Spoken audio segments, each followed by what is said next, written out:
This video covers the best time to visit, how to get there, where to stay, top 10 attractions, and pro tips. I used to think Los Angeles was just about Hollywood and movie stars. But after spending time exploring the city, I realized that's only a small part of what makes LA so special. From incredible coastal views to neighborhoods that each have their own personality, there's so much more here than first meets the eye. In this video, I'm counting down the 10 best things to do in Los Angeles. And trust me, my favorite spot isn't Hollywood. If you only visit the famous places, you'll miss what really makes this city unforgettable. Los Angeles is a year-round destination, but if you ask me, spring and fall are the sweet spots. The weather is comfortably warm, outdoor attractions are more enjoyable, and you'll usually deal with fewer crowds than during the busy summer months.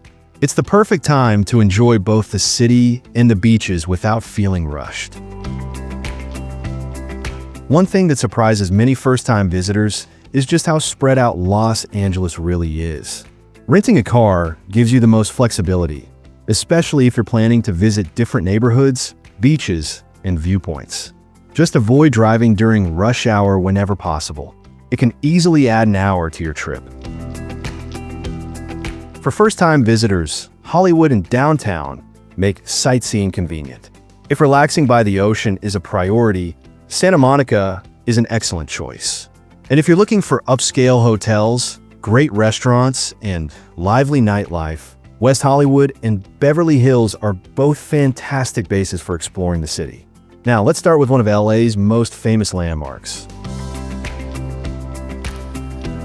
If this is your first trip to Los Angeles, you'll probably want to see the Hollywood Walk of Fame. And it's absolutely worth a stop, as long as you know what to expect. Walking along Hollywood Boulevard, you'll spot the stars honoring some of the biggest names in entertainment, surrounded by historic theaters, costume performers, and a non-stop energy that makes this part of LA so iconic. Here's my biggest tip. It's much busier and louder than many people imagine. If you want better photos and a more enjoyable experience, get here early in the morning before the crowds really build. Personally, I wouldn't plan an entire day around it, but it's the perfect place to spend an hour if you're a movie fan or visiting Los Angeles for the first time. Think of it as checking off one of the city's biggest icons before discovering everything else LA has to offer.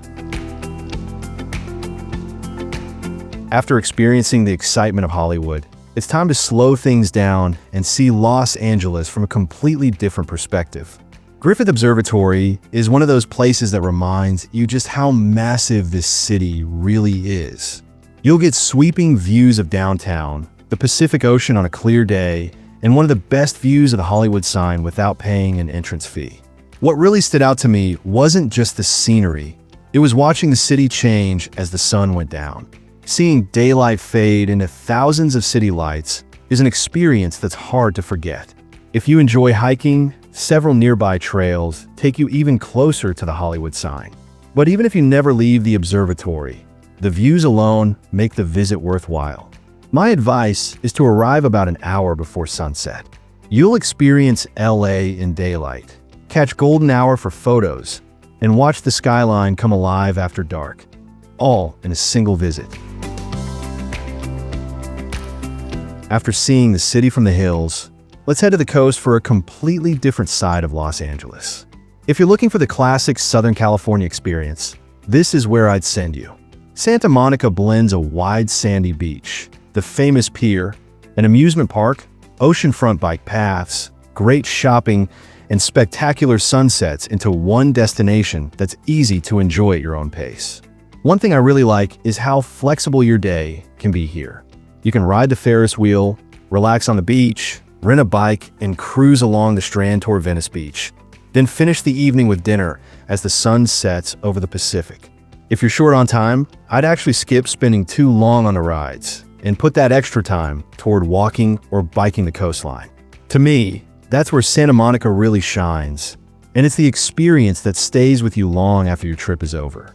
Whether you're traveling as a couple, with family, or even on your own, Santa Monica captures the laid-back lifestyle that so many people imagine when they think of California. If you're wondering whether an art museum is really worth your time in Los Angeles, I'd say this one absolutely is, even if you're not an art lover.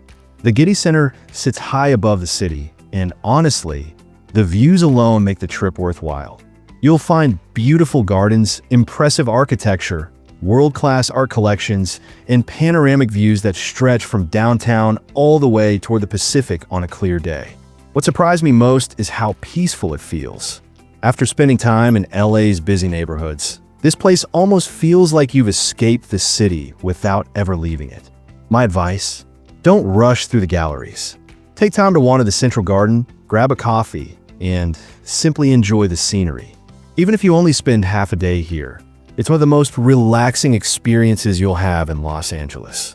This is a fantastic stop for couples, photographers, architecture fans, and anyone looking for a slower pace between LA's more energetic attractions. Now, if your trip is all about movies and entertainment, this is where Hollywood really comes to life. Universal Studios Hollywood isn't just another theme park. It's one of the few places where you can enjoy thrilling rides and step onto a real working movie studio on the same day. The famous studio tour is still the highlight for me. Driving through actual backlots where countless movies and TV shows have been filmed gives you a behind-the-scenes look that feels uniquely Hollywood. Of course, there are plenty of exciting rides too, especially if you're a fan of blockbuster movies. But if you ask me, it's the combination of filmmaking history and modern attractions that makes Universal stand out from other theme parks. One insider tip: if you're visiting during weekends, holidays, or summer, consider buying an express pass. It isn't cheap, but can save hours of waiting and completely change your day. This is one attraction I'd recommend setting aside an entire day for. Trying to squeeze it into a half-day visit usually means missing some of the best experiences. If you think every beach in Los Angeles feels the same, Venice Beach will quickly prove you wrong. This is one of the city's most colorful neighborhoods, where street performers, skateboarders, artists, musicians, fitness enthusiasts, and surfers all come together to create an atmosphere that's unlike anywhere else in California. Walking along the famous oceanfront walk feels like people watching on another level. Around almost every corner, there's something unexpected happening. But here's something I'd actually recommend. Don't stop at the boardwalk. Take a short walk inland and explore the Venice canals. It's quieter, surprisingly beautiful, and feels like a completely different world just a few minutes away from all the excitement. That's the side of Venice many visitors never see. If you're someone who enjoys local culture more than checking famous landmarks off a list, I think you'll appreciate Venice Beach even more than Hollywood. You've probably seen the Hollywood sign in countless movies and TV shows, but seeing it from a distance isn't nearly as memorable as getting up close. One thing many first-time visitors don't realize is that there isn't just one way to experience the sign. Several hiking trails lead to fantastic viewpoints, each offering a slightly different perspective of both the sign and the city below. Personally, I think the hike is what makes the experience special. Instead of simply snapping a quick photo, you earn those incredible views along the way. If you're reasonably active, I'd recommend tackling one of the moderate trails early in the morning. The temperatures are cooler, parking is easier, and the lighting is much better for photos. Just remember to bring water, wear comfortable shoes, and don't underestimate the California sun, even on cooler days. For photographers, hikers, and anyone visiting Los Angeles for the first time, this is one of those experiences you'll probably remember long after you've gone home. And honestly, this is where the countdown starts to change. The next 3 experiences aren't just famous. They're the places that, to me, truly capture what Los Angeles feels like. One of them is completely free. Another is perfect if you want the best sunset in the city. And my number 1 pick is the place I'd recommend, even if you only had a single day in LA. So don't go anywhere. You may end up changing your entire itinerary. If you want a break from sightseeing without feeling like you're wasting valuable vacation time, this is exactly where I'd go. The original farmers market has been a Los Angeles favorite for decades. And what I love most is that it still feels authentic despite its popularity.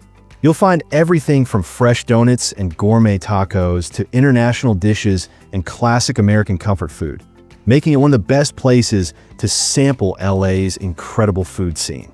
Right next door is the Grove, an open-air shopping and entertainment district that's much more than a shopping mall. Live music, dancing fountains, beautifully landscaped walkways, and a vintage-style trolley create an atmosphere that's enjoyable even if you don't plan to buy anything. One thing I've noticed is that this area feels especially lively in the late afternoon and evening. It's the kind of place where you can slow down, grab a great meal, and simply enjoy being part of the city's everyday rhythm. If you're traveling with family or a group where everyone wants something different, this is one of the easiest places in LA to keep everyone happy. If you only remember one drive from your Los Angeles trip, make it this one. Mulholland Drive isn't about getting from one place to another. It's about the journey itself. Winding through the hills above the city, this legendary road offers some of the most spectacular viewpoints in Los Angeles.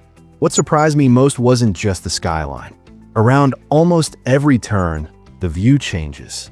One moment you're looking toward downtown LA, and the next you're gazing across the San Fernando Valley or catching a glimpse of the Hollywood sign from an entirely different angle. My advice is to take your time. Pull over at a few of the scenic overlooks instead of rushing through the drive. Those short stops often become the moments people remember most. If you're renting a car, I'd honestly put this experience near the top of your itinerary. It gives you a much better sense of how enormous and diverse Los Angeles really is. And if you can time your drive for late afternoon, you'll be rewarded with one of the most beautiful golden hour views anywhere in Southern California. You might be surprised that my number one pick isn't a movie studio or a Hollywood attraction. If someone asked me, I only have one day in Los Angeles, where should I spend it?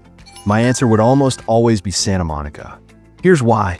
This is one of the few places where everything people imagine about Southern California comes together.